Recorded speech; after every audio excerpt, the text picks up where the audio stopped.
the board. However, the potentially using reserve fund to get below a double tax penalty per pupil spending. I just Right. want to add that in. Yeah, so that's what the threshold is, and so we are trying to get to that place. So this document attempts to get us to that number as close as we can, and show some reductions. So we'll start at the top, and then so this is in 3 sections. There's elementary, shared in the middle, district-wide, and secondary at the bottom, and they're subtotaled in the gray line for that area. So we do talk about having only 1 pre-K classroom in the district, which would result right now with a teacher, a para, and an admin assistant reduction. Of course, that is sort of presupposing that JVS is not open. So if JVS is open, we'd have to figure out what that means.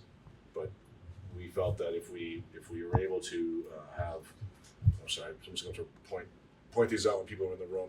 Just remind me here. That we believe that we can serve minimally the 4-year-olds in the community with 1 classroom. So it would potentially exclude 3-year-olds from some getting the full day pre-K, but that's a way to get $217,000 in savings roughly. Additional savings from JVS potentially closing, supplies, and other money that go towards the pre-K room there, assuming that room is not being moved somewhere else, is $4,600. A reduction we had earlier was the elementary roving music teacher, general music teacher, going from 0.5 to 0.4, and then we talked about how we could do that without reducing service to kids at all through the schedules at the 2 elementary schools, by rearranging schedules to get a more efficient use of that person and their time. So travel time would become, we would structure their time differently, so this would not result in a change to student services in music. The farm to school amount that is at Newbrook is also here at $9,290. That's something that that Newbrook could decide to continue through fundraising, through a PTO type situation. But for us, we felt that having it out of the budget was a way to find some money.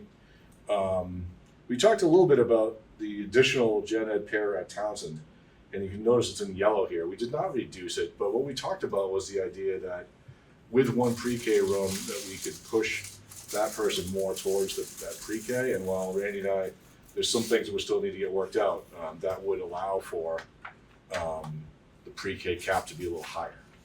And so potentially we could make up some of the loss of losing the room at JVS by doing that. So by keeping that, you could actually increase the pre-K numbers. We did have a reduction of $5,000 from the enrichment line, which is used by the elementary buildings in different ways. Keyway and Circus are a couple of the different things that have been used. And so that would, again, create a fundraising expectation or some changes to what enrichment looks like in those schools. So totaling about $250,000, $251,000 at the elementary level. For the shared cost, we had originally, in version 2, last time, we had originally kept $100,000 in capital. But in this version, we're taking and leaving only $50,000 in capital.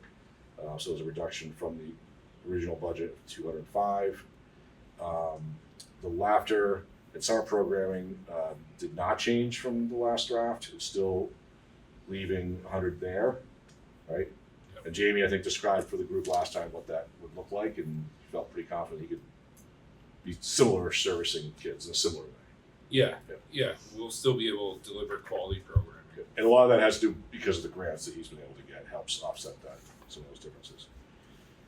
We talked about eliminating a halftime librarian at the elementary level, and the idea was that the secondary librarian, because school librarians are K-12 licensed, would spend a day in each of the elementary buildings, thus not reducing services to kids through those specials librarian. And there's a line below that shows a negative 50. That's actually an added expense, just to explain this, that we would add a staff member to Leland and Gray to help provide support in the library on the days that the librarian's not here. And that person on the days the librarian is here could also be a first up substitute for Leland and Gray, which could save us some money from the subline as well. So the net savings there is about $40,000, $39,000. But again, without any reduction in services to the elementary kids, 2 less days of a certified librarian being here, but having someone working in the library under their supervision on the other 2 days. $82,000 in ops reduction if JVS is not owned by the district at that time, or is not operated because of heat and other types of services that we've been using. So that's a total of about $404,000 that are district-wide shared reductions. And then at the secondary level, we had these. The top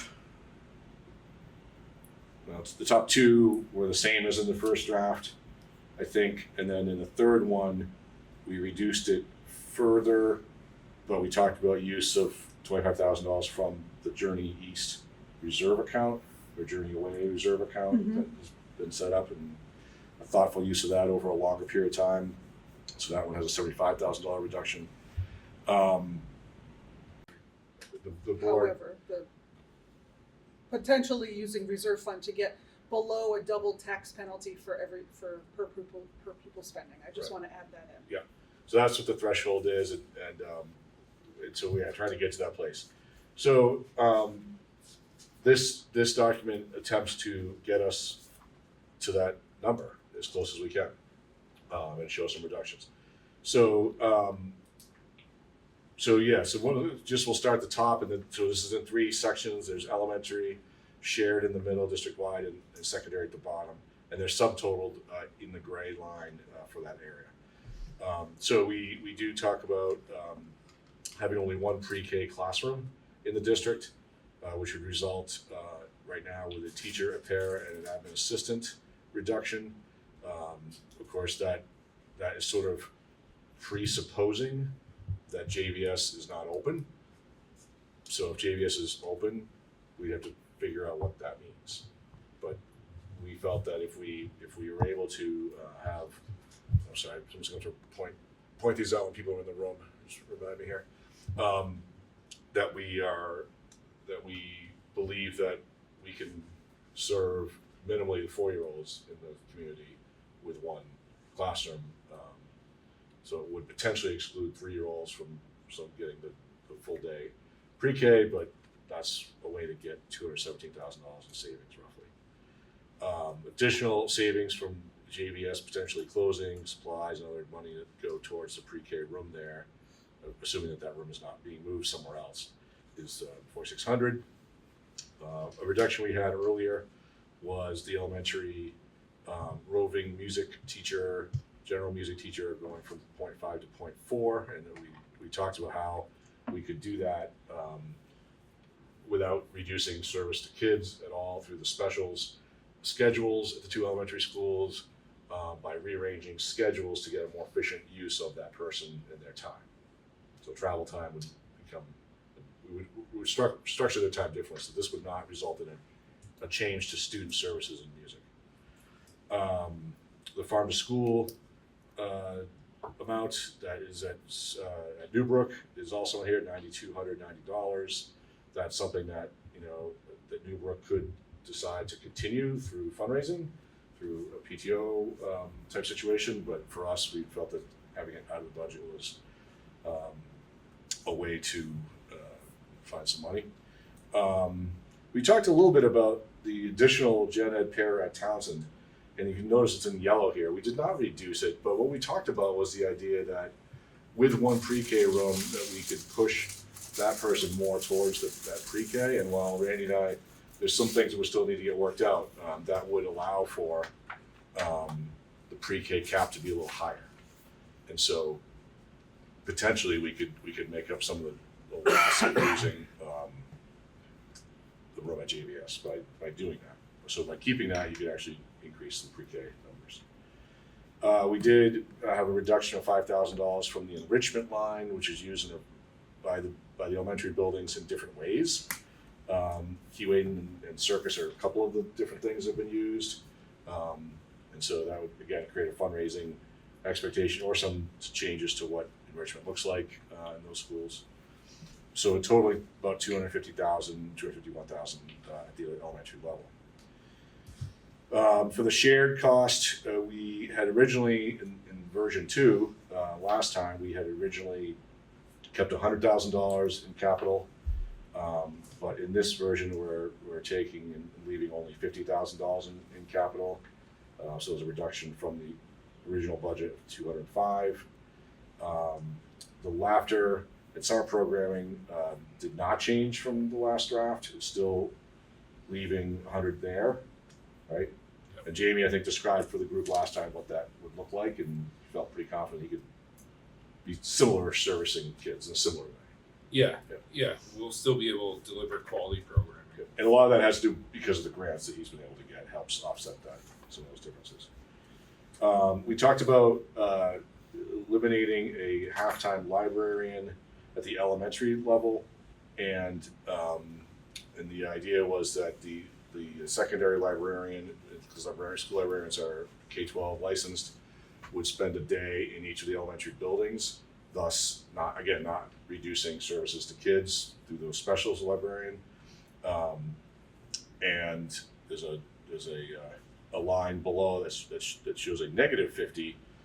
That's actually an added expense, just to explain this, that we would add a staff member to Leland and Gray to help provide support in the library on the days that the librarian's not here. And that person on the days the librarian is here could also be a first up substitute for Leland and Gray, which could save us some money from the sub line as well. So the net savings there is about $40,000, $39,000. But again, without any reduction in services to the elementary kids, 2 less days of a certified librarian being here, but having someone working in the library under their supervision on the other 2 days. $82,000 in ops reduction if JVS is not owned by the district at that time, or is not operated because of heat and other types of services that we've been using. So that's a total of about $404,000 that are district-wide shared reductions. And then at the secondary level, we had these. The top 2 were the same as in the first draft, I think. And then in the third one, we reduced it further, but we talked about use of $25,000 from the Journey East reserve account, or Journey Away reserve account that has been set up, and a thoughtful use of that over a longer period of time. So that one has a $75,000 reduction. This time we have enough information to really suggest that we can definitely save money by doing that, or even that in year 2 we just we don't believe we have enough information yet. We're getting there. We have a good step in the direction of studying it, but we just don't have enough yet. So at this point we kept that out of the budget. The driver ed car music was the other one. This is a music reduction, and again, this was based on attrition. It's a 0.7 FTE. We explained this last time. This was actually not new this round. This was a function of the instrumental teacher at the elementary school 3 years ago retiring, and us not being able to find someone. And so when we eventually were able to find someone, we ended up moving that person to Leland and Gray to start instrumental in 6th grade instead. So Leland and Gray ended up with 2.7 FTEs of instrumental in chorus, and the elementaries just had the general music teacher. So this would reduce that. There's fewer kids, but Dana believes that the existing 2 that would be remaining would be able to do in essence, close to as best they can the, what they're currently offering. Driver's ed car again is not new. That was a shift, a reduction of 35 in the original budget of 40 because we feel we can lease one annually for about 5,000. Other expenses, fuel and stuff would be the same. And then we have a 0.33 FTE staff member in our English department. The high school data has also suggested would be potentially eliminated due under, I don't know what my computer's doing currently, apologize for that. With attrition, and again, students still having the ability to get what they would need through the high school English, remaining teachers. And then the last two are two things that have been talked about every year. VEMSA, this is money that we set aside for high school and middle school students to access different types of programming at VEMSA. The suggestion here is to reduce that by half, leaving 10,000 there, and then an annual contribution that the district makes to BDCC to support programming around career development, in a partnership with us through our senior survival and co-op classes, to reduce what we give them by $5,000. We're still giving 20. So totaling that to just under 356,000 brings us just a hair over $1 million to hit that target that the board requested. So in your package, you'll also find that budget. I've highlighted some of the areas that we have made those additional changes so that you can look at the bottom line. You will notice that, again, as Bob said, we're still working. We've removed a lot of the JVS building, but I have kept in insurance purposes for if we still had to keep a building. That being said, I've given you 2 pages for different calculators to show you the implications of the draft 3 that we've been looking at and how much has to be used of reserve funds to get to the threshold, and then the one with the reserve funds being used. So essentially shows a 0 amount being needed because it's already been added in. So the offsetting revenue without reserve funds is $813,324. If the board chose this budget but did not want to use any reserve funds, you would be looking at a tax rate of 1.97, and then that gets put into the state adjusted CLA, which I just got the exact numbers yesterday. So that's different on these than we've had in the past. Showing, Brookline is at 152% of the CLA, Jamaica's at 70.28, Newfane's at 84.97, Townsend 82.61, and Wyndham, which only is 37% of our budget, is 136. And the mystery here, to me, is, maybe you can explain this, is how does a town adjust a reappraisal at 152? It's because they take, and I didn't print this out, I will when we get things for the annual budget. So last year they used a 72% overall state and adjusted it based on a formula the state created. So it would take what the CLA was that they felt you were at, and they did this whole statewide adjustment using 72%. And so it essentially lifted up everybody's tax rate on the assumption that that would make it more even and less huge changes. So if you're at 100, you got jacked. Yes. So it has nothing to do with property assessment. Correct. Just Well, I mean, it just a does have, formula. it starts with the property assessment and then they build their formula. This year it's 70.33% that they have adjusted. So for instance, Jamaica is at 50%. I don't think I brought that page with me. So they stacked one convoluted 49%. formula on top of another one to come up with Yes. this. Hoping to come up with Alright, cool. So they're saying your house in Jamaica is less than Is appraised at half of what it should be. So, and then they use that to say, well, we won't use that 49% Jamaica's at, we're gonna help lift you up to 70%. So That's how our 4.4% parlays into 20%. You can see that the tax rates are still, Let me just say that again, what Al just said. Oh, sorry. So a 4.4% expenditure budget increase from last year right, has, without using any fund balance, is showing 16, 17, just under 10, 17, and almost 12.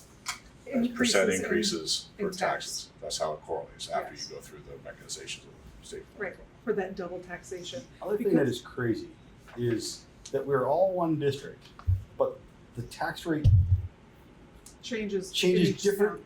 but like, some towns are at 4, some are at 12, or, you know. CO is so dramatic. It's crazy that, you know, some towns are paying, you know, seeing a much higher percentage of their tax increase. You guys are rich in Jamaica, Oh, so I you have to know. pay your bigger share. No, I just, it's ridiculous. Shots fired. But so if you look at this calculator, I just want to point out that the threshold seems small, $406 per student over. But so you take what would be a per pupil spending of 17,000, then you add in You your multiply it by the number of 400 students first, right? Well, right, but the student cost per pupil is 1731. We get to reduce it because you have a bond that was older than last year, so you get to reduce it a little bit. They've given you that exclusion, so it takes you down to 16,876, but you don't get to use that. They end up saying, well, you're over the threshold anyways, so we're gonna tack on $406 to every student per pupil spending, so you go to $17,438, which just doubles your taxes for the number of kids you have. It's ridiculous. So, Makes perfect sense. so the reserve funds that you would have to use are about $350,000 to buy down what's your expenditure budget is, so that you're not paying that additional threshold. And that's what your other sheet tax calculator is. It shows that I've added in the 350,000 to your offsetting revenue. It gets you below the threshold, and so you actually get to use the exclusions, and you get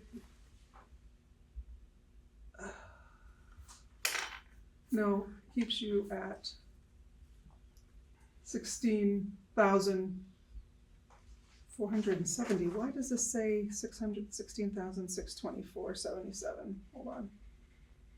Let me just make sure my formula is working correctly. I've changed it multiple times. While you're looking that up, Mhm. It's I know that adding the 154.77 to the. we've had the Shouldn't be.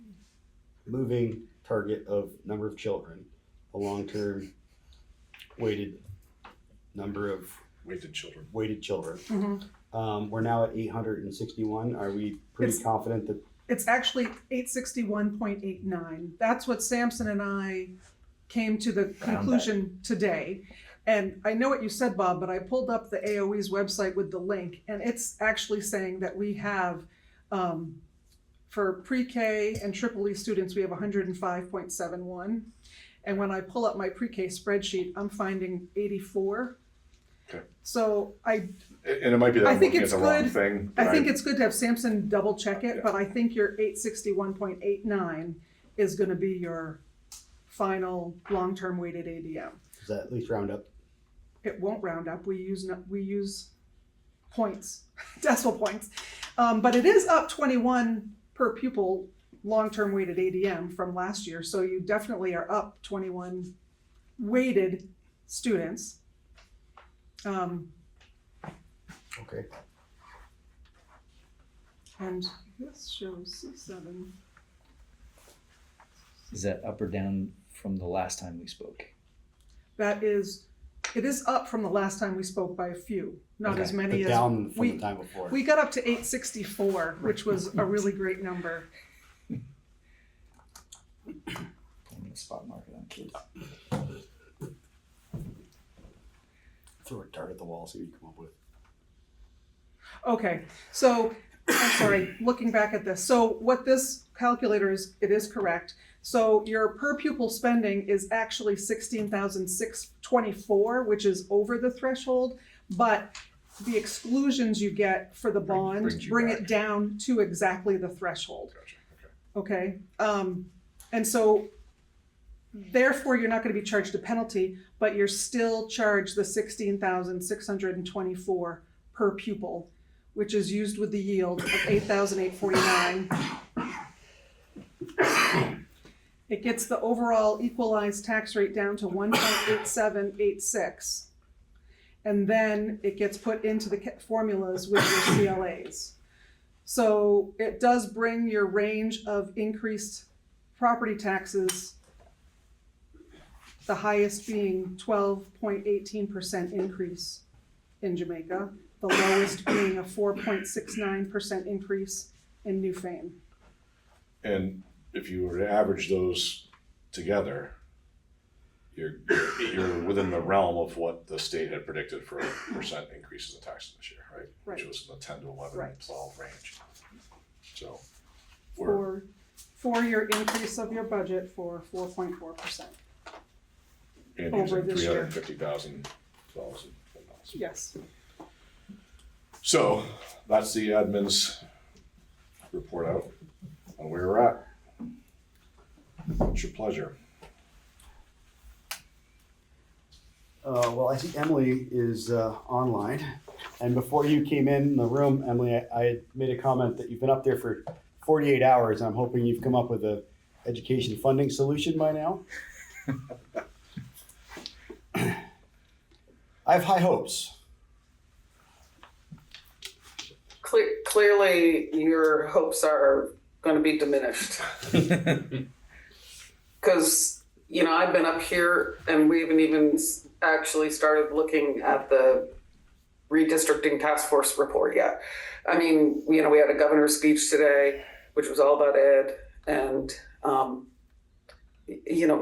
we had all kinds of stuff to do yesterday. So I've had hardly any time in committee. So I can't predict yet at all where we're going.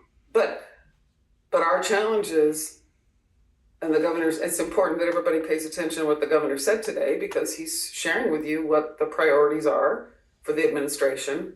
And, Vermonters want to make sure their property taxes are at a level they can afford. And that's why the mechanism is in place. That's why Act 73 passed. And we need to figure out a path forward. You all know that I didn't support Act 73, but I am going to be working really hard this session to make sure that we can do due diligence on the bill so that we can hopefully make some adjustments that reflect the feedback we've been hearing for the last 6 months about the bill that did pass. And I want to make sure we're going to do our best to protect our rural areas of Vermont, which is what I represent. So happy to answer any questions, but really there's very little, pretty much nothing for me to add from the legislative perspective, because we just haven't had time to dig in. Tomorrow and Friday, we'll be taking testimony jointly with Senate Education Committee about Act 73 and what has happened since we adjourned in June. And I think if anybody can take the time to follow that, or at least watch it, it will all be streamed live and be on the legislative website afterward. I won't be out of here until late on Friday, because we're going to be doing we've already met with the Secretary of Education once in our committee about the strategic plan that they've been working on, and Friday we'll be meeting with her about her goals and perspectives about the Act 73 and the future. So I have no idea what that will be. I haven't seen any testimony yet, but that's Friday afternoon. So Thank you. sorry to dash your hopes, Drew. Oh, I don't want you to feel the weight of the world, but we're all counting on you. I am promising you, I am feeling the weight of, well, maybe not the world, because that's a lot to carry, but Vermont for sure. Al, what are you thinking? What am I thinking? Well, I mean, I think we've done the best that we can, right? You know, right? Not we, our administration has done the best that they possibly can. Coming back with $1 million, we're at what you would call, I guess, a responsible place. 4.4% increase, given the incredible headwinds that we have in so many areas of the budget. To hit that, pretty remarkable. And from my understanding, you can correct me otherwise, we did it without digging into critical areas. The areas that we obviously, if we could have it back, for sure, we'd want to. But you were able to manage to find things that still give us a high quality educational institution. So fantastic work. Yeah, I would just say we definitely tried to do that as best we could. I think the elephant in the room with the list of reductions that get you to $1 million includes JVS. It's a big question. And that's a total of like 400 of it? Less than- Well, It's if you're including the pre-K room as part of it, the decision to go just to 4-year-olds and the closing of the building itself, it's a good chunk of it. Yes. It's about 290. Oh, 290. Yeah, so 300. Yeah. So and that's a big supposition on our part because we have no ability or authority to do that. But I think that kind of tells you where we're at, especially when you saw the original list of ideas that were generated in the conversation and how the administration had strong feelings about many of those things. They are not on the list. Instead, we're choosing to kind of push the JVS thing as a possible way to solve some of this. But at 4.4%, you take the formula aside for a second, a 4.4% increase, when we have a slight increase in the number of students, I mean, a lot of places are facing declining enrollment and having increasing budgets. Like that's obviously not a great thing. We've been there before, I think, in this district too. But to have a slight increase in students, at 4.4, given the 5.5 contracts and the 7 point whatever in healthcare and just general cost of living stuff and fuel oil and whatever, all the stuff, feels responsible from an expenditure side. It's a kidney punch on the tax side, but we can't control that. So. I mean, I think the other thing that's important to mention is there's not a lot of money for capital projects with multiple buildings that continue to need a lot of infrastructure work. So I think it's important to say, especially publicly, that when we buy down tax rate with the reserve funds, those reserve funds are gone, and next year we'll face this exact same thing with less reserve funds to use. So I think that these hard decisions aren't going away unless something significant changes at the state level. Heidi, our reserve number has bounced around a little So bit, so I gave you, Did you? I apologize. this was what I was working on this afternoon to show you. And briefly, I'll mention as what I brought up beforehand, that I inadvertently, myself, that being my first year last year and having to use reserve funds to buy down taxes last year, we did not add an article in the warning to have voters approve using some general funds to reserve fund to buy down the tax rate. So that was built into our budget last year. So those reserve funds aren't being touched because we didn't get voter approval. But it is going to mean we're definitely going to end in a deficit. So you will see the reserve fund under Fund 2605. So you currently have 1.586. That is with the unaudited amount of 347,000 that I am expecting is going to be a surplus from 25. I'm still waiting for the audit to come in. But once I have that confirmed, that will be automatically moved into your reserve fund. So those funds are included in that 1.5 million. I've already taken out the 125,000 that went into the capital building expenses that was voted on in one article for this current year. So I made just like on the right side of this, I put in how much is unencumbered in our expenditure budget. So in the general fund 1001, we currently have brought in enough revenue to be a little more than what our expenses are. So we're holding 34,000 there. But we have a budget that includes 513,000 more that's unencumbered and could be spent out before the end of the year. I have been able to get down to salary and benefits that we actually have a little bit extra that we didn't budget, that we had budgeted for and haven't used. So there's about 35,000 that you can take out of that 513,000. That leaves you with 478,000 of our expenditure budget that could be spent out. Then I took out the 34,000 that's up in this under the general fund to come down with, that's 443. Then we can move, the board had made a motion to use after school funds and some food program reserves that have been sitting there. So I can use those without voter approval because they're in special revenue funds. And so that will bring it down to potential deficit of 243,507.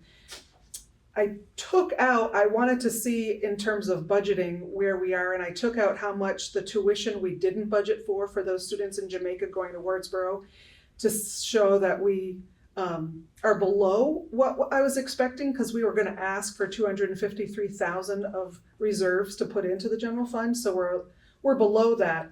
But that 77 actually should get added in because we could spend out the 513 and we have spent 77,000 in tuition that we didn't budget for those kids. So I'm saying we're probably going to be at a deficit of around 200,000 by the time we end this current year. So when we're looking at 27 and we're looking at using reserve funds of 350,000, you're actually going to need to ask for 550,000 so that we can pay off our deficit that we're going to end with and continue to be below the threshold, if that makes sense to you. Are those two different articles? The articles, you definitely need the article to buy down the tax rate. You can lump it all together and we can make up a flyer sheet explaining all of this, but you don't have to do it separately. So could we do it, since our annual meeting is before the end of this year, Yeah. could we have an article at that meeting that moves it immediately so that we don't actually end up in a deficit?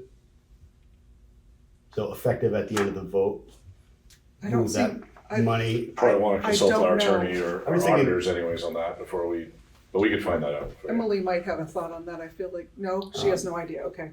That's definitely something we can look into. That's a great suggestion. Because I think we explained to the public that this got left off the warning last year, so we're just cleaning up. We could ask, we have, our original warning said whatever surplus we have for 25 get moved into the operational reserve fund. We could ask to, instead of removing that all into the surplus, we use the 200 of that 347 to deal with the deficit right away. That's what I'm thinking. Yeah, that's a great idea. I'll talk to the auditors if you want to talk to the lawyer. So, And I know, I don't know if you're taking questions or not. Meredith Yeah. Block, who is our minute taker, has her hand up. is it procedural around the budget or around? Because I want to make sure we all. It's very procedural. I just can't Okay. hear people. Oh. I don't know if I can't hear Al that well. And anyone, are they in the room with you, Bob? Yeah, we're all in the same room, and Yeah, I can't hear anyone except for you. all right, I think BCTV will have a recording that might be picking it up better, hopefully, and I also started it late on my end, so I'll get those recordings to you as well, for minute purposes. But we'll tell Al to speak louder. We'll speak up, Meredith. Thank you. I'll just agree Right, with but- Meredith. Yeah, for everyone else Meredith, I here hear too. you, yeah. I had to put earphones in, because I couldn't hear what was going on in the room. So I hear you, Meredith. Sorry about that, Meredith, we'll try to be better. Thank you. Thank you. So, I'll make sure I get the math right. So, we're anticipating at the end of this school year, we're going to have $1.5 million in our reserve fund. Of that 200,000, we're gonna need to pay for the deficit for this year, meaning we really have about 1.3 million available. Yes. We should keep, I put on the left-hand side of this sheet the expenditure budget amount and put down what 8% of our expenditure budget is and 5% because as we discussed in our previous budget committee meeting, between 5 to 8% of your expenditure budget should be held in reserves for emergencies or anything necessary. So somewhere between 773,000 to 1.2 million is where you should try to keep your reserve fund. So really, you're really right in the middle by using up 350,000 this year. so if we do that, we really don't then have any wiggle room for next year other than to take whatever hit comes. That is correct. Because you won't have anything to carry forward. Nothing. Right. We know there's no surplus. But Emily will have it fixed by then, so it's gonna be fine. Can I reframe that? It's not like we're gonna be out of surplus. We're not, nope. We will be out of Excess surplus. the range Yeah. that we. Right. we I mean, like to be. it's the board's purview to go below the recommended 5% if that's what you need to do or want to do. It's just not a great business practice. That's all. So if I'm doing the math correctly, we would be at 1.036 million. Yes, I didn't do the math real quick, but 350 from you'd be just under. Emily has a hand. Go ahead, Emily. Thanks. Sorry, I just wanted to share. There's going to be an updated fiscal report coming out. The emergency committee meets next week, I think, or sometime. But it's not looking good at our level either, right? So I just think the governor has proposed to use 75 million of surplus. We're having the same conversation at this level. He's actually proposed to do that in the Budget Adjustment Act. That is something we have never done as far as I can remember in the past. If we do it, it's usually during the budget or, adjusting things in the yield. This request coming in the BAA is very unusual to me. And my suspicion is we won't be doing it there. But it's not off the table, I don't think. And, half of our increase this year, that 12% that you all know, about 11.9, is actually us using surplus last year to buy down property, artificially buy down property tax rates. So it is not a good practice. It's not a good practice locally. It's not a good practice at the state level. And I'm just being very realistic. I want everybody to know what I'm hearing. And whatever fixes that we do that are thoughtful and will take time, mean we're going to be in a bad place by not having reserve funds to buy down property tax rates to get us through to the other side. So the governor is pushing very hard for us to take pretty drastic measures pretty quickly and move to a foundation formula, which removes the way we fund education locally, takes it away from local level into the state where, the foundation formula just gives you dollars and in this case, weighted dollars per pupil. So we would be developing a budget locally to meet the dollars that the state is providing. So however anyone feels about that, I'm concerned because I want to make sure that we're doing what's right long term, and this is going to take some time to be able to come up with solutions that actually do rein in some of the costs and maximize our scale as best we can. So there is not going to be any panacea coming from us. And even if we buy down property tax rates this year, and that's a big if, that might lower that 12% down and ease things for us, but it just compounds it again in the next year. So I just felt like it was really important that I say that things aren't, looking to the state to fix this is not there's less revenue coming from the federal government on a across the board basis and in education as well. So sorry. Emily, Yeah. do you think that there'll be any discussion about removing the excess spending threshold while we get to the foundation formula? I can't say there won't be discussion, but because we're in such a challenging place here, with spending increasing, I don't see any interest in removing the excess spending threshold. I understand it. I hate it, and I think it harms rural districts more than anything else. Absolutely. And those with less scale like ours. And it's not our fault, but it is also a reality that our spending is higher. And so I don't, I can't anticipate it, but I've not heard anything about removing the excess spending threshold or changing the numbers on the excess spending threshold. Not at this point in time. Super early. Yeah. We've only been here 2 days. So, what I know that everybody needs to know everything right now, and so do I, but I don't know everything yet. So, but I appreciate you asking that, and I will continue to pursue it, and I will continue to fight for rural districts that are caught between a rock and a hard place with very little option for easing this process. Thank you. And to that end, I think I may have shared this in the last budget meeting, but there are boards in our region, the Southeast region, Supers region, that have crafted a template letter to send to legislators asking for an increase in that. I've shared it with the chairs of all of our boards, if they choose to bring something like that to a full board to do. I don't know what that will do, but what Heidi's talking about with the rural schools being hit harder by this is absolutely true, and you're seeing it in this SU. You're seeing it in Marlboro with what they're facing right now. You're seeing it in River Valleys when they're struggling with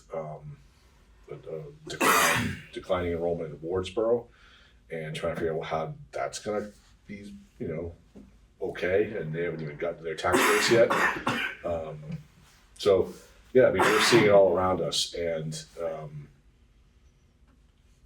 it's problematic. And I think, and I've been saying this, and Emily will tell me if she thinks I'm wrong, but I think the impetus of people talking about closing schools and consolidating, and I'm not going to name any buildings, but I don't think they're aiming it at regions like ours. I think they're talking about places where there are similar high schools, 5 to 10 minutes apart, that both are really small, that could be merged, not mentioning names, or schools that are maybe elementary schools that are maybe close to each other but in different districts, and so could merge but don't because they're not in the same district, maybe even different SUs, things like that where there's logical places to do those kinds of things that would save money and maybe even simultaneously improve kids' experiences. That's not us. That's not us. So I don't know. Emily can agree or disagree with that. I was good. I didn't name any places, Emily. So You didn't, and you were great, and I'm not going to either. But I will say that while I essentially agree with what you're saying, I'm not sure that's a sentiment across the board here. And right. I say that, and I mean here in the legislature, I say that because I think it's really important for people to listen to what the governor was saying today in his 40 minutes or 30 minutes or whatever he took, dedicating his State of the State speech to repeating the messaging that he's been sharing for over a year now, about reducing education spending and lowering property tax rates. And that does ring true for Vermonters who are struggling. And Vermonters are struggling for many reasons. It's not just education spending. Education spending is high and is higher than other states. We're very high spending. There's no doubt here. We're rural, we're small, we low declining enrollment. It makes high spending. But at the same time, Vermonters are hurting about healthcare and housing and all the other things too. So, as a legislature, we have a responsibility to make sure that we're trying to address all of the issues at once. And I think the governor has decided that this is the path he wants to take. And he never mentioned during his speech beyond just a very high level in the very beginning about other issues that he'll talk about tomorrow or he'll send out to all of us tomorrow. and never mentioned anything but education. So whether you agree or disagree with that, I was disappointed that he didn't have something to say about other topics. But this is the path he's on. So, I think it's really important for Vermonters to speak out about what they value, and remember your neighbor, because there are a lot of people who are hurting out there. So. So one of the other things to think about going into next year and try to plan out the future. So we use what we have reasonably available for surplus. The SU use a bunch. I don't remember what the total number was. 900,000. 900,000, which the SU doesn't have next year to use either. So, and we own 60% of that. 65% of that. So if nothing changes if we went forward with this, right, we'd use the 300, we went forward and nothing changed between this year and next year, before we have salary increases and health insurance increases, we're going to start, almost $1 million in the hole again? Yeah. Right? We're going to have to find another $1 million next year?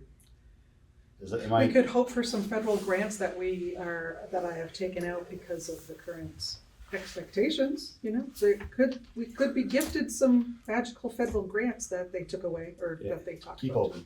Yeah. I mean, anything. But I mean, I just think, that's the reality. And I know that, I've had some people reach out that are concerned about making any adjustments or changes. But there's also some reality here, right? Like this is, I think what we're looking at here has the least amount of impact on student education, gets us at least somewhere, knowing that, and I'm going to keep picking on Emily the entire session to fix this problem.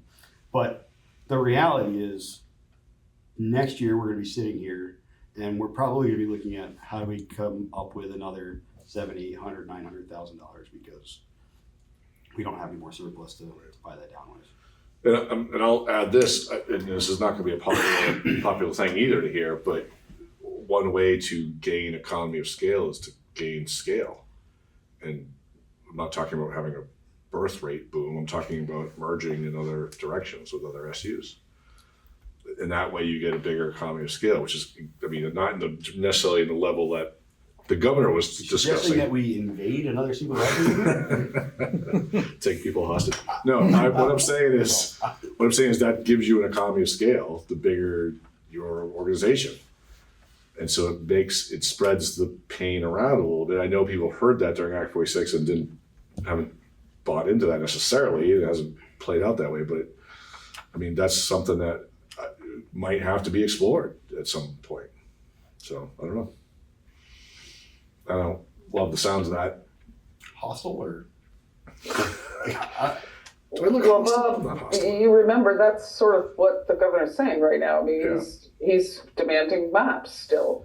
And so Act 73 that I voted against did change our, over time, not immediately, but over time changed our district sizes. And things shifted this summer. And I'm not surprised they did, because I still have great concerns that the plan that was put in place in Act 73 wasn't going to save money. But there is one way to save money, and that is to reduce the amount of money sent to each district, right? And that's the foundation formula. Oh yeah, no. If it goes that direction, the pain's going to be quicker and harder, right? Yeah. For small rural places would be my guess. Because some people may not understand what it is, but it's because they're gonna tell you, based on your formula of students, how much money your school district gets to spend, and we have to figure out how to spend it. And we can't raise more money, or And it will be less And it than will what be. we currently are able Yes. to raise. Yes, it could be about $1 million less, depending on. Well, how it's weighted. 1533 per pupil unweighted, and then you add weights on top of that. So just think about that, and you look at the weights. Is this We essentially did the just same have thing testimony playing out about in that from- TSS right now? From Ledge Council today, and we're going to have more tomorrow. People should feel I encourage people to watch the testimony in the House Ed Committee and the joint testimony, because it will tell you, the reality of what we're facing here. And we're reviewing Act 73 as well at the same time. So that might be helpful for folks. With the MTSS budget, you've got a census block grant that for the last 3 years has gone down. And I think when I did the calculation per pupil in our supervisory union, it came out to about 2,100 per student. And we have multiple federal grants that we are not expecting to get. I'm still expecting a Title I grant, and I'm still expecting an IDAB grant, but we've had enough in the past few years that we've had carryover funds, and we've had plenty of extra funds to help with special ed costs and academic support teachers, doing all the interventions that our students need. And next year, right now, I'm projecting 700,000 less for that MTSS budget. So essentially, MTSS has been is a precursor to what would happen if we went statewide for the Foundation formula. Yeah. Yeah, I mean, it would feel the same way, yeah. Yeah. But this is a totally different reason. I mean, this is a reduction of federal funds. Yes. understood. Yeah. So, Yeah, just a perfect storm. So just one little update, because the calculators are in the packets, we're with the 861 specifically with your long-term weighted ADM. We get, You get a little bit more. but we So can't round up. actually, it's 335,000 that we need for reserve funds. And so I just did the calculation. It would leave, using 200,000 to buy down the deficit and to use 335, it would leave you with 1,050,000, which is 6.79% of your expenditure budget. So it's close to 7%. it's better than it was 15 minutes ago. So just want to clear up that 0.89 has helped with a little bit of money. I don't know if it's time to get into maybe nits and gnats, but I have had some involvement in the co-curricular transportation look at to see, would it make sense if we were to lease. And, I looked at the expenditures that we've had over the last 3 or 4 fiscal years. We've gone up from 56,000 to 82,000. And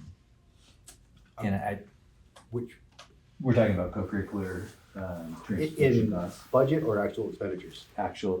I believe those are actual expenditures. Those are actuals, Yeah.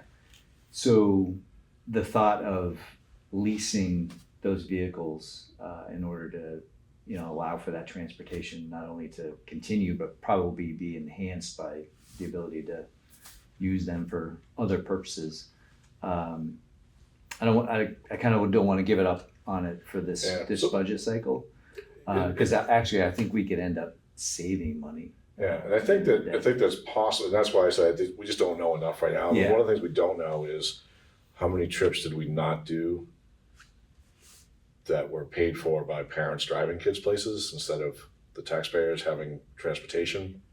It's hard to have a number for that. Would be important. And so for us to be able to compare costs and savings, we need to estimate what the cost really should have been. Not the 82, but what it should have been. And the 82 actually includes. It's still there, right?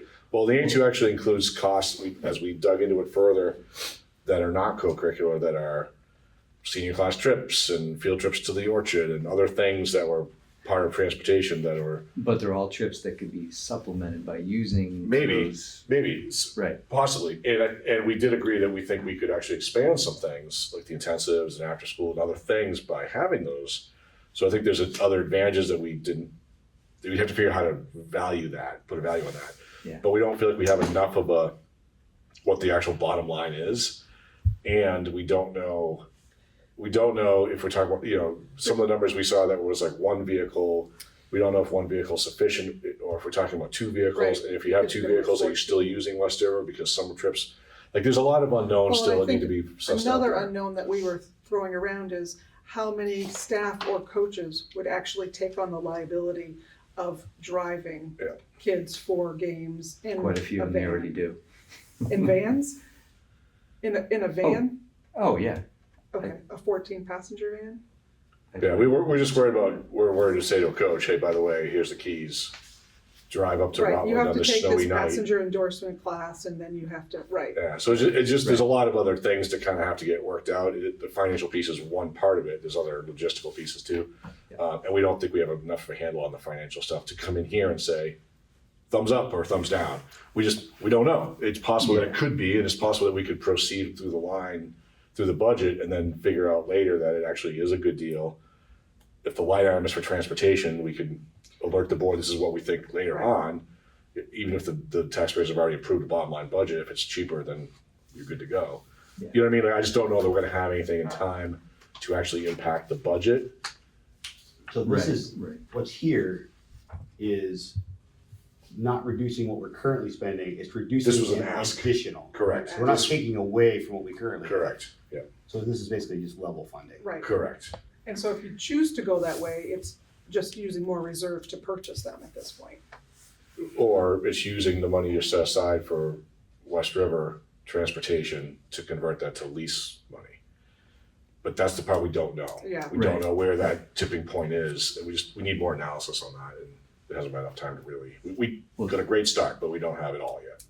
And it's an interesting point that you raise is that 82,000 is the minimum, right? If we're not even including, could have been $100,000 Right. if we'd actually been able to make all those trips. So What's in the budget? 67,000. But again, just to clarify, what she's referencing is the co-curricular line. What Right. he's referencing are all transportation costs in every line where transportation happens. So it could be a student activity account that was billed, but it's showing up as an expense that in the report that he's looking at. Do you know what I mean? So it isn't apples and apples, which is the other part. It's hard to really, Right. and we get some of the bills we got were paid for in one fiscal year, but they were really from the previous fiscal year because they billed us didn't so bill late. us until summer. And so there's some Yeah. things to sort out that we have to really dig in a lot deeper. We need I think if Al and I spent an entire day on it, we might be closer. I'm sure Al has that kind of time. We could try it. I think I could probably hammer it out pretty quickly. Yeah, but we would need to know more about which of those expenditures are for which originating expenditure point and what's the correct fiscal year they belong in to really narrow that down. Right. So, We need to know that, but we also need to know what are we bumping it up against? Like what exactly is the lease payment? Right. How much does insurance Yep. cost? yeah, there's some Any of unknowns there those- too. Yeah. Yeah, any of those expenses so that we can just check them side by side. So, and fuel costs. Yeah. And maintenance costs and other things that we have to factor in. So, yeah. And whether or not people would drive them. There's that too. So anyways, we just don't know enough. So, but yeah, so this is not a reduction of that amount. It's a taking off of the ask for now. All right, any committee members have any other comments? I do wanna, I know we have a fair amount of public, so, we don't typically do public comment at committee meetings, but And maybe we should just do a quick recap if you are gonna allow for some hands, just so that people that join late or whatever can hear the whole thing. And so I guess if you want me to do that now. yeah, 'cause I think a lot of people came out and I don't wanna. Yep, yeah. I wanna give people at least an opportunity to make a short comment if they'd like to. Yep. So yeah, go ahead. And you have until 8:30 was your schedule, anytime anyway, so. So what we have presented today is an expenditure budget that is 4.4% up over last year's expenditure budget. It includes, depending on how the cap gets used with reserve funds, the tax implications have been laid out already, and it ranges considerably depending on whether or not you're using reserve funds. We're not gonna spend a lot of time talking about that because that's not something that either the committee or the administration has control over. But the key reductions, because I think people come out when they hear things are being reduced. Yeah. So what are the key things that are being reduced? And I'm gonna try to capture this as a way that it impacts kids. So there's a slight reduction in service around after school. and we could spend a few minutes talking about that if we want to, but it's small because we have some grant income, which is gonna help offset that reduction. And that grant income is gonna be good for The a next- handful of years. Yeah, 5 So- years, yeah. so- So this is the first year of year 5, So it's not just a 1 year, that's gonna hit us eventually. Yeah. If we don't, but We've that got some one's, time.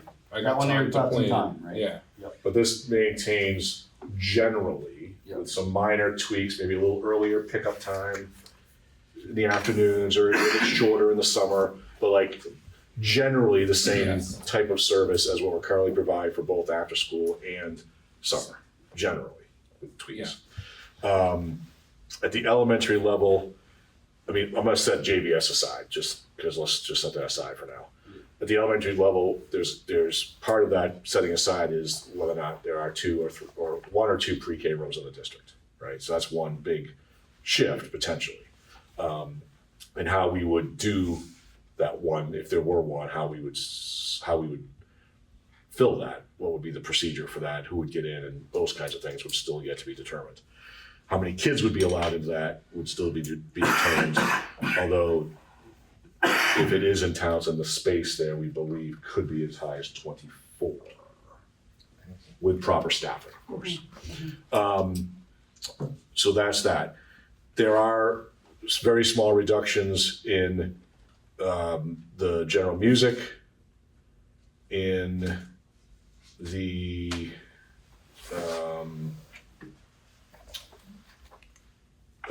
well, art is not listed here, but it was a reduction in the initial one, right? Yeah, it was. By 0.1.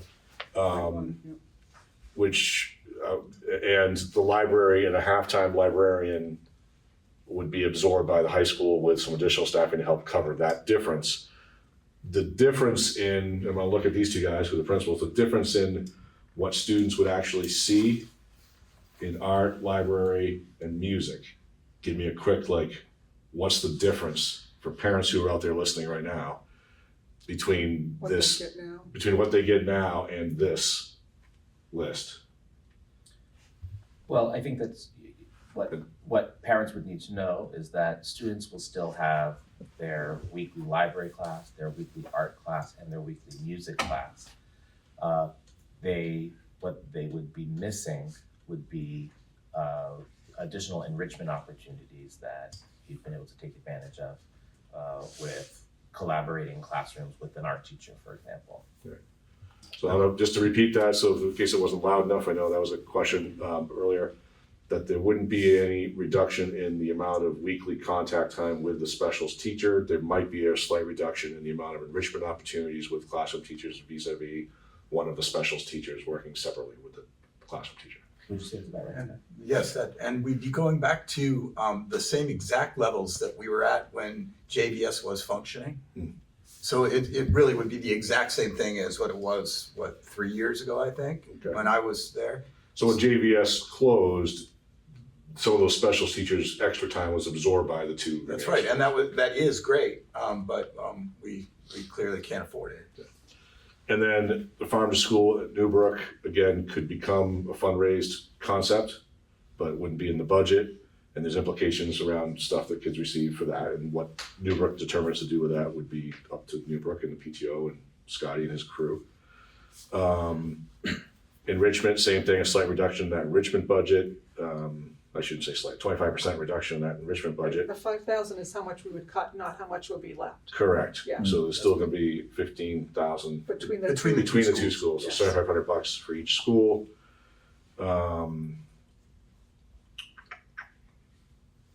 Is that it for the elementaries? I think that was it, right? I think so. So that was that's what parents would see different, so you can see that.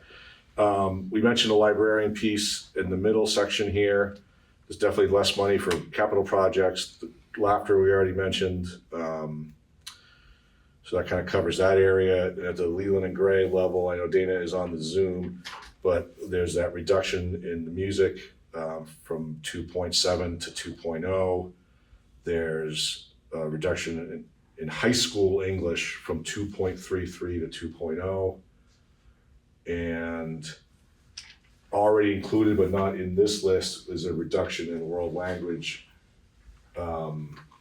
from 2.0 to 1.5 Yeah.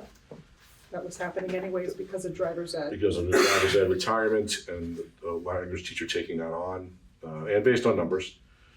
And some reduction in supply lines, and less money for student opportunities at VEMSA, and a little less money at BDCC for their programming with us jointly as well. And I don't know if I missed anything else there. Dana, did I miss anything from your perspective at the secondary level? Can you hear me? Yep. I think just the idea that our librarian would be in the elementary schools 2 days a week. Yep.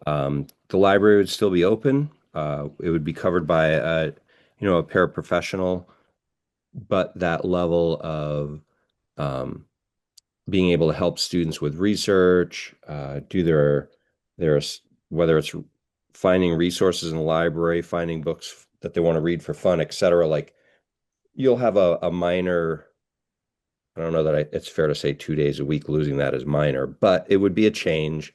I think it would be fine, but it would be an impact for the students that use the library and the teachers that bring their classes in and whatnot. But I think it's not a great choice, but And think we we would could still be be okay. above, yeah, we still be above the EQS requirement for that as well. Yeah. And the added bonus as well is that the other 3 days when the librarian is at Leland and Gray, that staff member will be able to sub, thus reducing the cost of subbing, which has been up over recent years because of higher rates of absenteeism.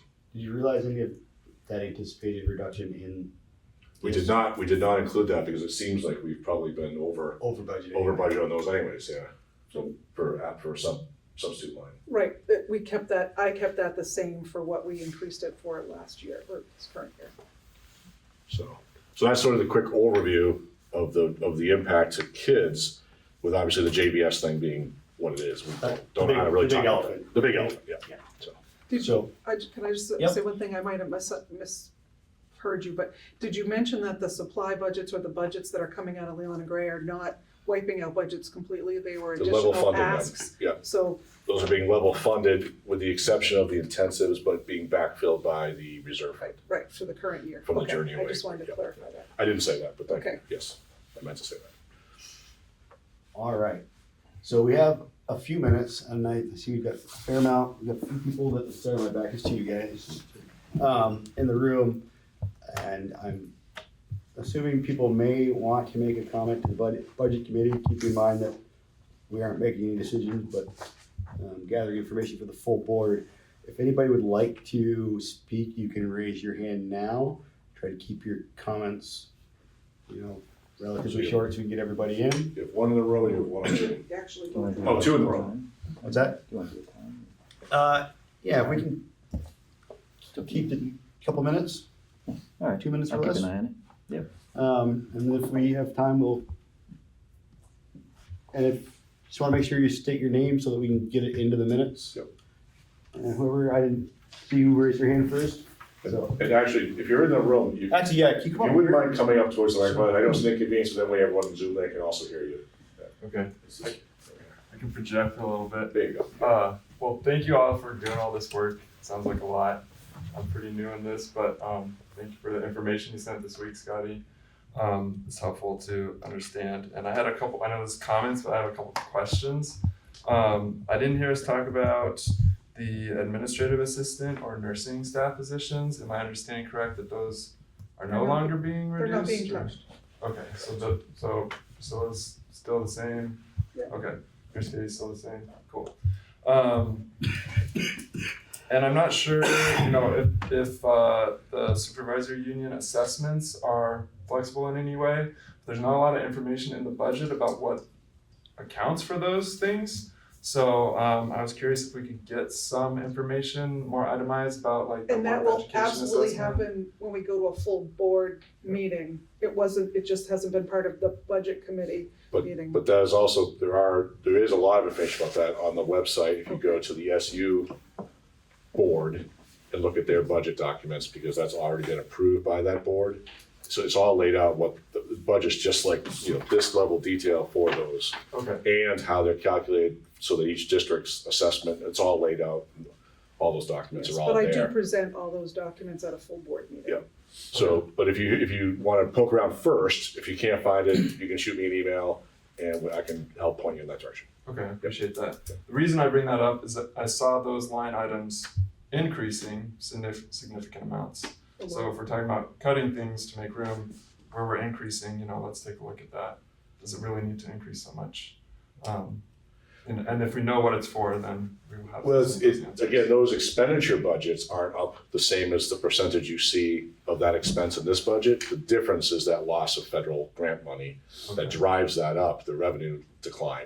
The expenditure increases are, well, the super's budget was 10%, Yes, and the And the MTSS MTS budget was was 3.4. 3.4. And even the 10% is, it's a shift. We used to have 4 budgets, now we have 2, so we're trying to consolidate some things, so it's actually really not even a 10% increase, just that we put a bunch of stuff in there that wasn't in there before. We're trying to make it Just trying to make it more simplistic streamlined in and the clean, yeah. future. Okay. But either way, but you can look at it, you can see all those numbers, but it's really the loss of revenue that drives the numbers that you see in this. The actual expenditure increases in those budgets are significantly lower. Okay. Yeah. Those have been approved by the WCSU board at this point in time. Okay. So those won't change, but Unless the SU board chooses to reopen it, which Right. they did last year, Yes. okay. so. All right. The last question is just about kind of looking at some of those other line items, things like phone voice lines, internet costs, copier costs, maybe project-based learning costs or supply costs. Those are some, from an unfamiliar standpoint, those are high costs. Wondering if we can do like efficiency drives for the copier, So the copier lease was negotiate paid better rates for, for we have a that, 5-year internet. lease, we paid it last year. Okay. So what's in there now is just the maintenance agreement that goes with the copiers that were leased for 5 years. So there's not really any play, we signed agreements with that. This is the first year we're really seeing how it plays out. It's all about the usage in the buildings and we are trying to keep a handle on that, but it's hard that when staff are working with students and color copies cost more, but everybody loves color copies, but that's what's driving Yeah, that it's cost. contractual, it's Yeah. contractually set, Yeah. that particular one. And- Some of the phone stuff, actually, we reduced a lot of the old copper lines that Yeah. we were paying for to go We've to been working on IP that this phones. year. Okay. And actually, the idea for that was actually to save money. Yeah. So So we're this, hoping that this is actually gonna be a reduction from what we have been paying. Okay. but it's a different line, so it appears like it's a bigger increase. Yeah. But we're hoping that will save us money longer term. And then what about project-based learning supplies? So that was one of the supplies that we mentioned earlier. There was a requested increase of 50, and instead of giving the additional 50, we actually reduced 75. Okay. So we reduced them by 25 from what they had last year, but We're flat funding them. we're flat funding them because we're bringing in the Journey Away. It's a sort of a longer, more complicated story, but there's a special fund for Journey Away that has 191,000 in it that we're using a little bit of to try to like smooth that cliff for them a little bit. But to have some more. Right, so, and you level may not be funding. aware of what project-based learning is, are you aware? Very vaguely. Yeah, and so I think that's a bigger conversation, if you wanna Yeah. explain it, but. Well, it's typically at Leland and Gray, and the intensives are a way to get kids to do more hands-on stuff. There's travel involved, and there's these intensive experiences. It actually would be a great presentation for us to do in general at the board level, just to kind of talk about so everyone really understands it. But it's been something that Leland and Gray has been getting into the last decade, really, and COVID really kind of pushed us more towards experiential type learning, so that's what that's about. But we can do more detail at some point. But yeah, but I would say call Dana Quadro at the high school if you want to talk to him as the high school principal. He could give you a lot more light on it as well. Okay, great. So Thank you. absolutely, Thanks. good help. Drew had to step out, so let's You go wanna go with to, Fiona, she had her hand up too, or, um, I don't Do you want to know. alternate or how do you? yeah, let's alternate. Keegan, I think you were first. Thank you, and thank you all so much for having these very difficult discussions. The question I have after following what's going on and being in the school is related to, it seems as though we were looking at declining student enrollment for the last number of years, and I recall at a recent board meeting we kind of talked about like we're kind of evening out. So I'm curious, with this level of budget reduction that we're looking at this year, is this like the last year where we would be looking to cut $1 million from a budget, or should we anticipate next year we're going to have additional hard conversations that are of this scale and magnitude? I know it's hard to get through one budget season without looking at another one and another one, but thinking forward thinking, long-term visioning for what we want for our kids in our district, where are we at in these cuts year over year? So the short answer to that is no. It's not the last year we'll be looking at that type of reduction. As Drew had mentioned earlier, one of the reasons for that is the use of reserve funds to pay down taxes. So that creates a phantom hole, if you will, that has to get refilled the following year. And so we had the recommendations are that a board has 5 to 10, so we said percent, 5 to 8. 5 to 8% of your annual budget in a reserve in case of catastrophic type situations. We have been above that for a number of years based on ESSER grants and us moving money around, and Lori Garland prepping us for the cliff, making it more of a ramp, but we're at the end of the ramp. And so to stay fiscally responsible, to maintain that 5 to 8%, you don't have that excess. Because we were above that, we've been spending down that above amount. And now we're going to be at that amount. And so that we don't have that to play with. So no, it's not going to be easier next year. But I think what Keegan was trying to point out was, are we flattening out in the population decline? Can you see that? I see it, We but are continuing to decline. we are. So The thing to keep in mind about the long-term weight ADM is not an actual student no, count. that is true. Right. But if your student counts go down, you're losing sparsity. You're Right. for one student, so it is more than one student that you're losing, but if you get a lot of poverty, that can offset it. In terms of student numbers, we're going down. We stay within, I'd say, 5 students for the next couple of years, and then we start significantly dropping.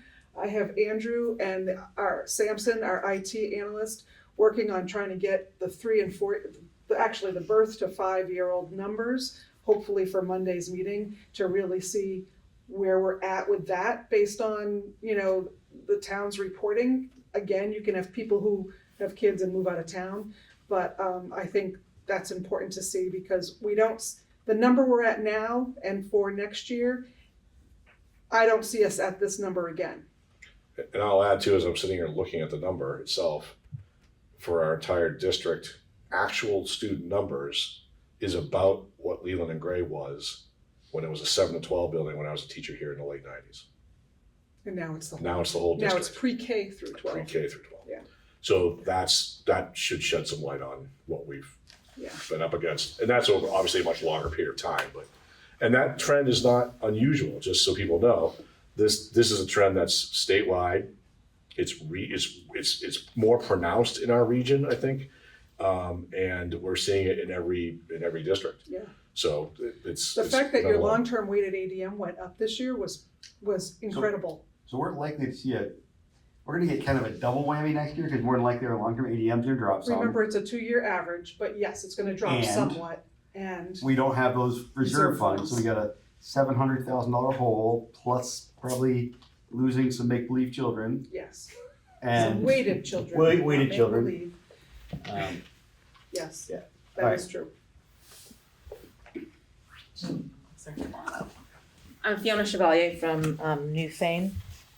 I appreciate that we are in a rock between a hard place, right? This is a lot that you're working on. I would like to comment that the cuts are all student-facing cuts rather than non-student facing positions. And I understand you've been very creative in sharing the library between the high school and the elementaries. And a reduction of 0.1 FTE is still a reduction in face time with teachers that are facing kids. My big concern, and this is not something that can be addressed right here, is that the WCSU budget is not voted on by the people that live here. The WCSU budget is approved just by the board members. And then that funds go down to the district level, and we can't play with those numbers. You can only play with the numbers for the RED. And I think that does not feel fair or right to me. And I understand that it is tricky because there are districts within an SU, but at the SU level, I saw that there were 2 increases in non-student facing positions. And to do that in light of the fact that we're having to reduce student facing positions does not feel right to me. That at the SU level, there are administrative positions that are increasing, and we as the parents and the taxpayers did not get to vote on that to say whether we agree with that or not. And then at the RED level, we're having to cut some level of student-facing positions. So that is my big overarching concern about the process by which we make decisions in this district. I had one other thing and now I forgot what it was. Yeah, that's my big concern. And I would like us to, I would, because of those increases, I would like the WCSU to reopen to look at the budget. Just a quick response to that process is actually, it's how it works in SUs. I mean, it's not like this is different than how other SUs do it. This is just how it works.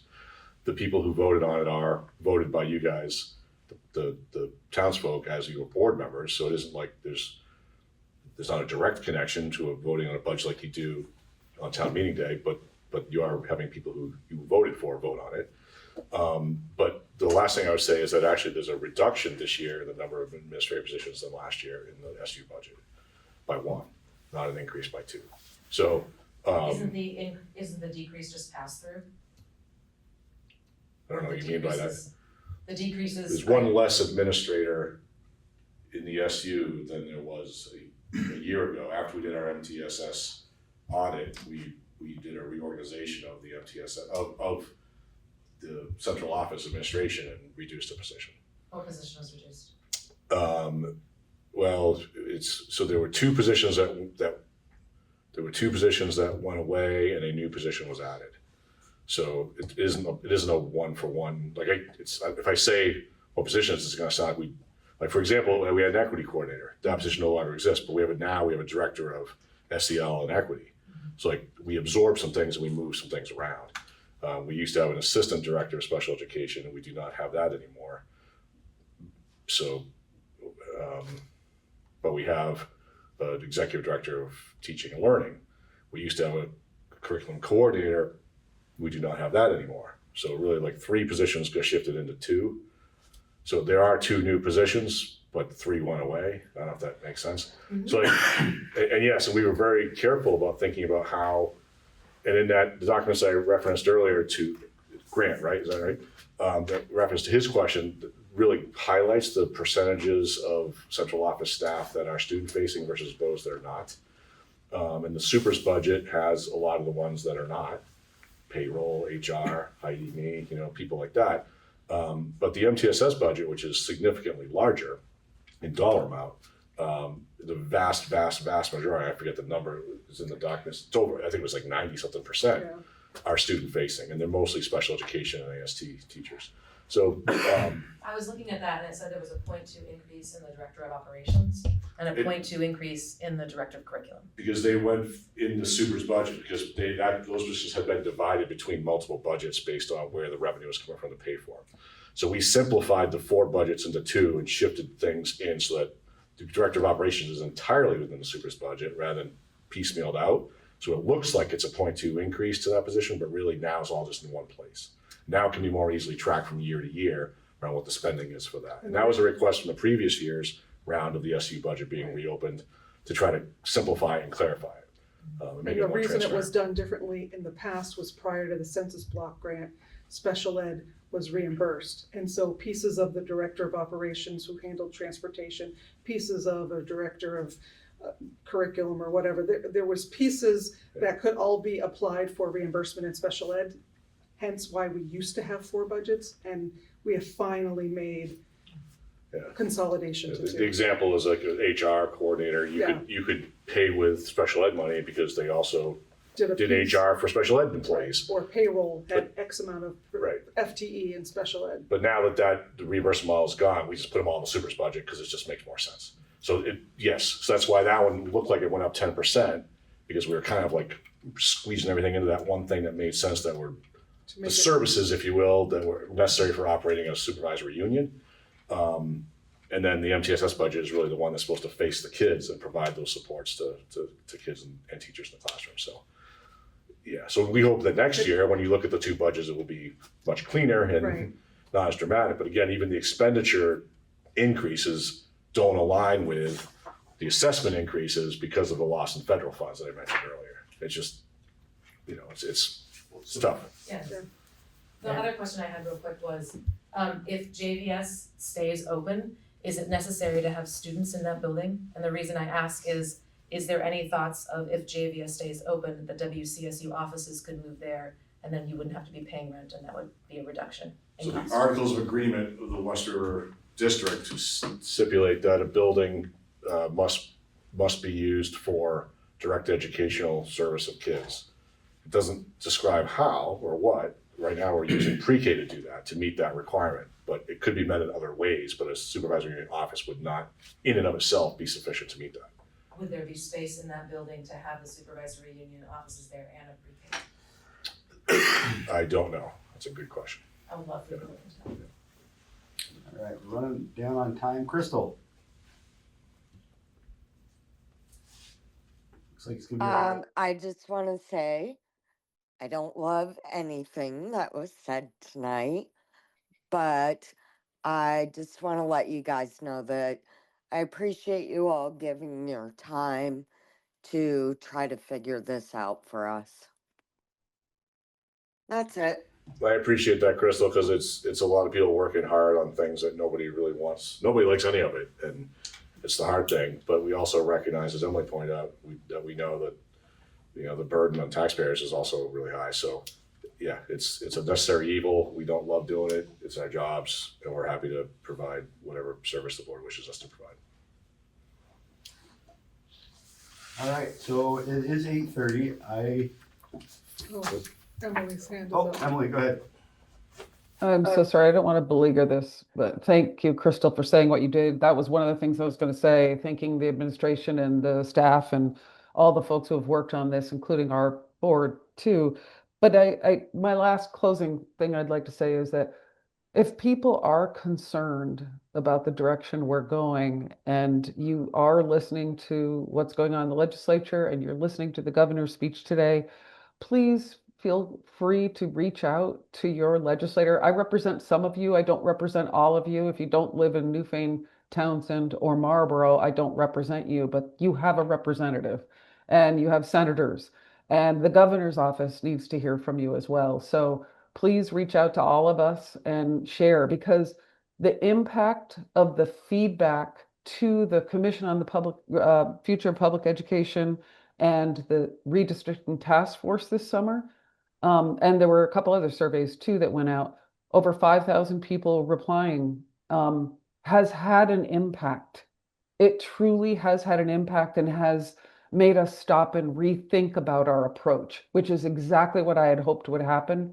But if we don't continue, I don't think anybody's shying away from the goals. I know the governor made some statements today about how implying that, by not supporting the direction he recommended, that we wanted to keep it status quo. I have never heard of anybody saying keep it status quo. What we want to do is do the right thing for our kids and for our communities and for Vermont in general, and our taxpayers.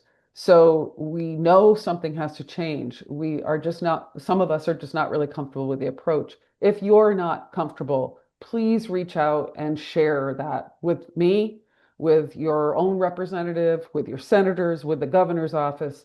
because we need to hear from you. It does matter. So thanks. And before you adjourn, Drew, my question for you is, I know you and I are meeting tomorrow to talk about next week's agenda, but is the committee, what does the committee want us to bring Monday? Well, that's what I was just about to go to. Okay. So I was just about to ask, are we feeling like we're at a point where we're ready to present what we have tonight to the whole board? And I'll just say that just so people know who have joined this party late, this is our fourth Third draft. budget Fourth committee budget meeting committee, yes. that has happened, which I think is more than has happened in any previous year. And we started with a line by line discussion of every single item in the budget, and then got into the bigger picture and the tax stuff and all that, which led us down the road that you saw today as we presented $1 million and the implications of that. But so yeah, so this is it's been a process already. And the $1 million is not the whole story. Correct. That's like this version of the story. Correct. So, Yeah. It's actually previous versions plus this versions, right? so I'm feeling like I'm ready to take this as a, like, I don't think there needs to be more work done on your part before we go to the board. I don't know. I would agree. Yeah. Emily, are you happy with us moving forward with this? I am. You know, I mean, it's as happy as any of us can be. I really appreciate this work and effort, and I wasn't comfortable taking what we first looked at to the full board. I feel comfortable taking it to the full board with the background of all the work we've done, the administration and staff have done on this.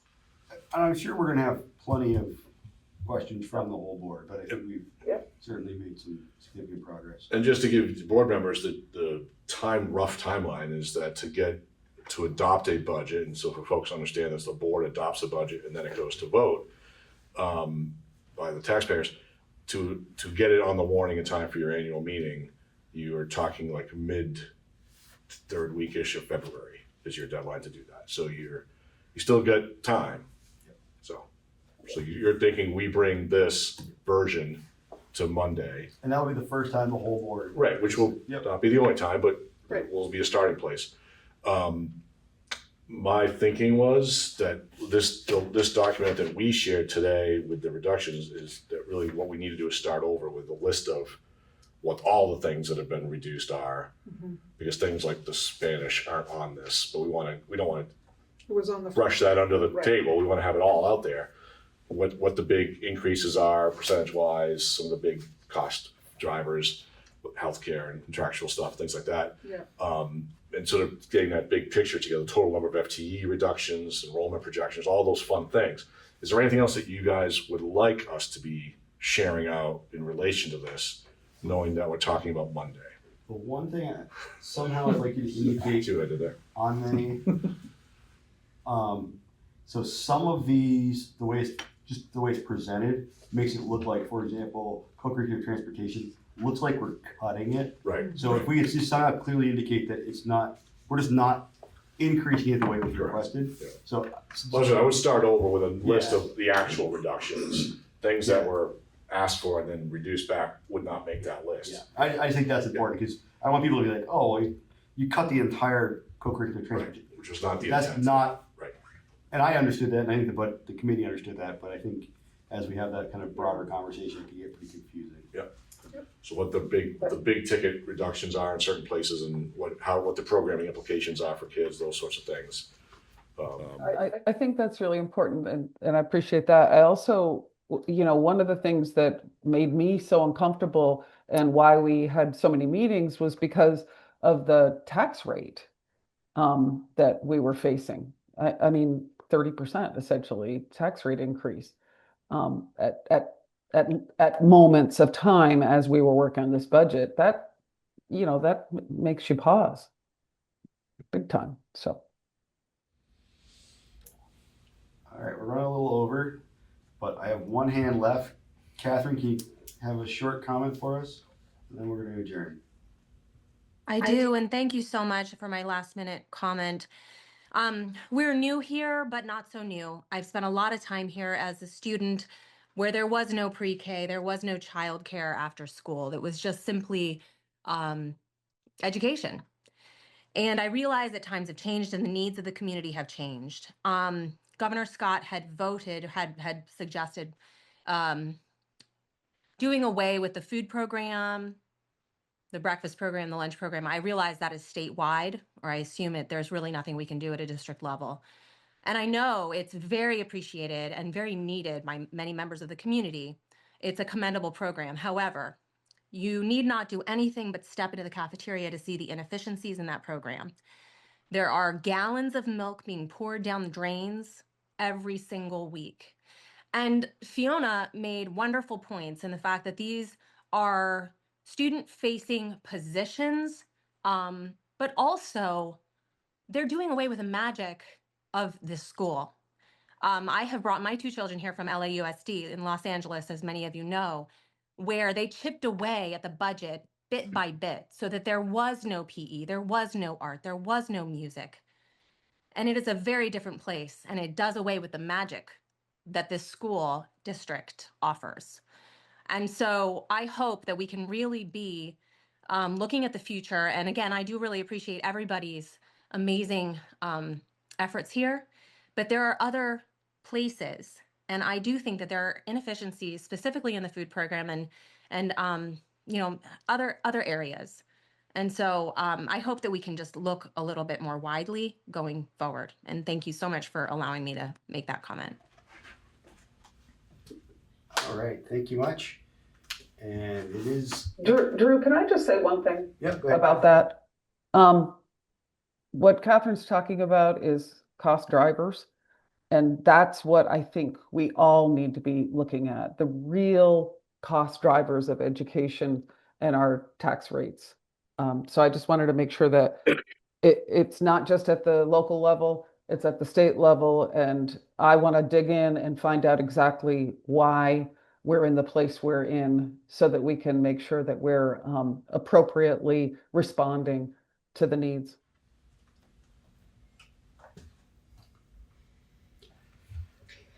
Thanks, Emily. All right, and we'll look for that one last final motion. Motion to adjourn. All those in favor? Aye. Aye. Aye. Meeting adjourned.